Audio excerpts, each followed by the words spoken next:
On April 11th, 2023, Venus is changing signs. It's moving out of Taurus, where it's been since March 16th of this year.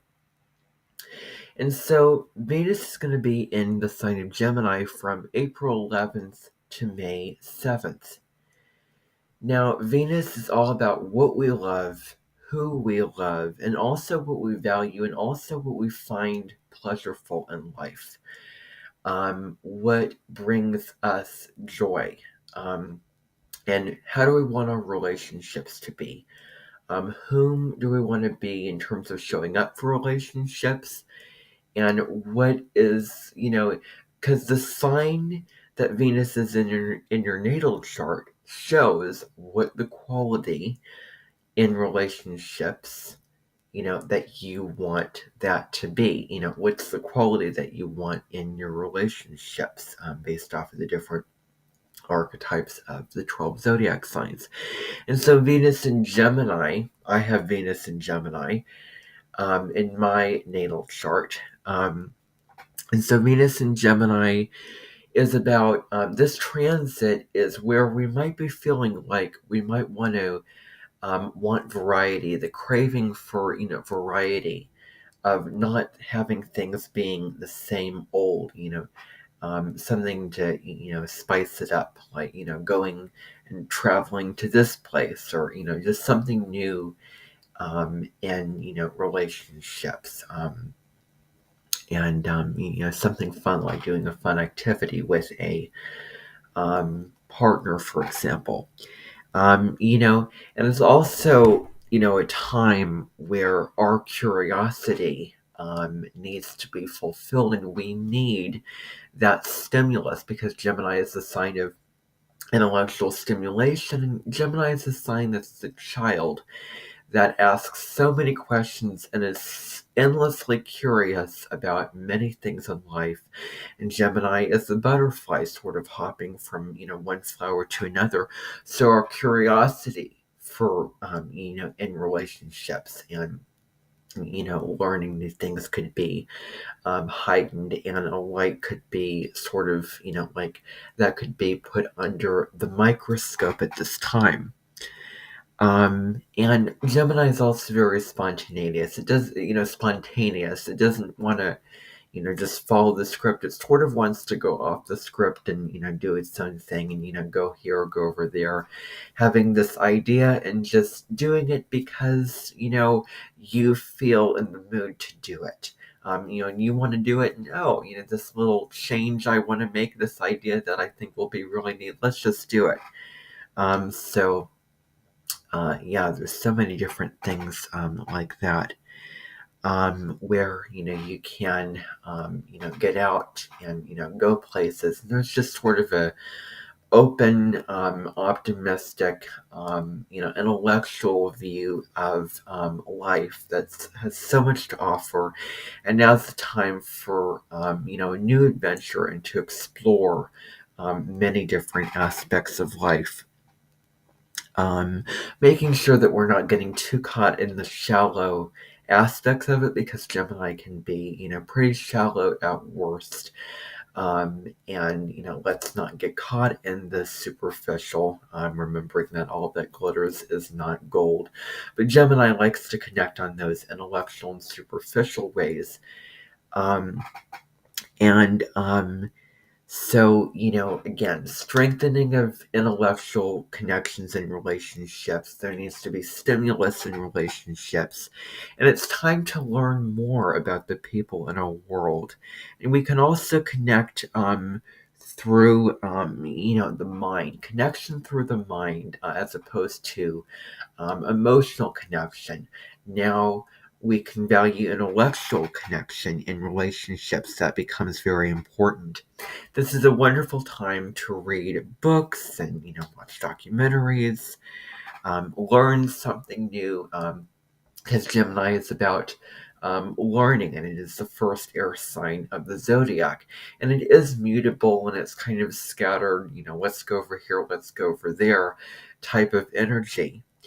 And, at worst, it can be, just kind of, um, where we can, be interested in, more than one thing at one time. We can be interested in so many different things that we're not focusing on one thing or a couple of things that are most important to us, and starting this, starting that, and really being a jack of all trades but an expert at none. We can get ourselves scattered into too many different directions, being interested in too many different things. And there's experts and there's people who pursue careers that know so much about one or a couple of different things, and we're not meant to know everything about everything that there is to know.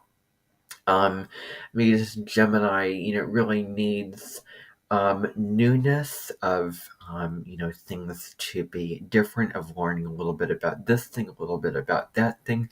Like, you're going to a buffet and you're, sampling the different food, the different dishes at the buffet, a little bit of this, a little bit of that, dabbling in in those kind of things is what Gemini is all about. Yet, at the shadow side, it can be starting a bunch of things, not finishing them, going in too many different directions, not choosing to focus your energy. And then you can feel the guilt from just, having so much intellectual excitement and enthusiasm and curiosity. And then when is it that you're going to lose interest in certain things in your life and not be as intellectually curious, and sort of, you're kind of, and then that sort of, that fizzles out. And then, you're like, okay, now we have to commit to this, whatever we're, learning. And I have Mercury, which is the planet that rules Gemini, because Mercury is communication. It is, the mind is the intellect. My Mercury is in Taurus, and it is a sign that is fixed, and, it's about committing and staying the course and being patient, sort of plodding along your pathway to finish something. And so that's really helpful to counterbalance the Gemini energy, because of that, Earth energy with Taurus. And of course, Mercury will be retrograde in Taurus during this time. So that can help us ground, focus, commit, and become more practical and centered, I want to say. And so, we can become, again, focused on one or more people at one time, having, being in terms of on a relationship level, someone interested in one person, but also interested in another person. And that also can apply to subject matter. We're interested in one thing and then another thing. So that dual, nature of Gemini and becoming interested in more than one thing, of, multiple, that kind of thing like that. And being interested in multiple things at once, is, relates a lot to Gemini. And of course, Mars was retrograde in Gemini. Venus will not be retrograde in Gemini. So, that's, a positive thing. And Mars retrograde in Gemini scattered, a lot of us. Where our focus was scattered, it was hard to, have a sort of direction, like, I want to go here. We're sort of scattered all at once, plus getting, with the lack of clarity, the squares to Neptune, and just the lack of, motivation and drive to combine with the Mars retrograde energy. We're out of that picture now. Mars will not retrograde in the sign of Gemini for a very long time. And another thing is adaptability, being very, adaptable. Gemini is very chameleon-like. And that sort of chameleon, relates to adaptability. And, where we're just sort of taking what we have in our environment and being curious to that, and, Like, for example, the shelf that I have is, filled with books. Oh, I want to, read these books, or, oh, let's go out to the park, or let's take a walk, or, something like that. Because Gemini is also about what is in your community, your, neighborhood. Not necessarily long distance travel to other lands, which is Sagittarius, opposite Gemini. So it is very adaptable, and this intellectual adaptability can be very helpful in relationships. And it's also flirtatious in terms of those kind of relationship dynamics. Now, a couple of aspects going on. Immediately, the day that Venus moves into Gemini, April 11th, it is going to trine Pluto in Aquarius. Pluto recently entered Aquarius on March 23rd. I have another video about that. It's going to leave Aquarius on June 11th. But while it's here, it's sort of giving us a little taste of what that 20 to 21 year period of Pluto in Aquarius is going to mean for humanity. The world will be a very different place 20 years later from now. And so Venus is trining Pluto. Trines are energies of harmony. They're easy energy. Things seem to flow. Things seem to go together. Yet the downside is, what about growth? What about action? With the energy of trines, it can be so positive, and it's easy energy, that, where is that room for growth? If you have a lot of squares in your chart, then your soul really signed up to grow and evolve in huge ways that requires, possibly, a little bit more work and effort. But that's what your soul signed up for in this lifetime. So, Venus trine Pluto is about intensity. Pluto is the planet of intensity, destruction, and also death and rebirth in relationships, and power also. So this can relate to intensity in relationships. Your relationships could become more intense and more passionate. And it's a wonderful time to show that intensity and passion in relationships, and show how you really feel about your partner and really mean it. To get to get to know them on a deeper, more profound, more spiritual level, and transform with them. This can be passionate connections and knowing what you want in relationships, knowing who you want intensely, and going after it or them. So, knowing what you value intensely, knowing what you like, knowing what you dislike, knowing what you want. Um, and this can also be an aspect of loyal and deep connections to those that you love. Um, and yeah, because Scorpio, demands, loyalty and depth in terms of connections. There's no, superficiality, no shallow or vagueness to be had in relationships, when it comes to Scorpio and Pluto, because Pluto is the modern ruler of Scorpio, and it's one of the rulers of the sign of Scorpio.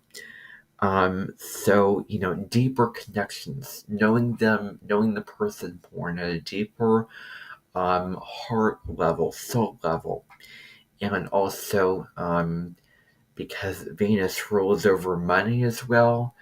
And Scorpio corresponds to the 8th house, inheritance, other people's money.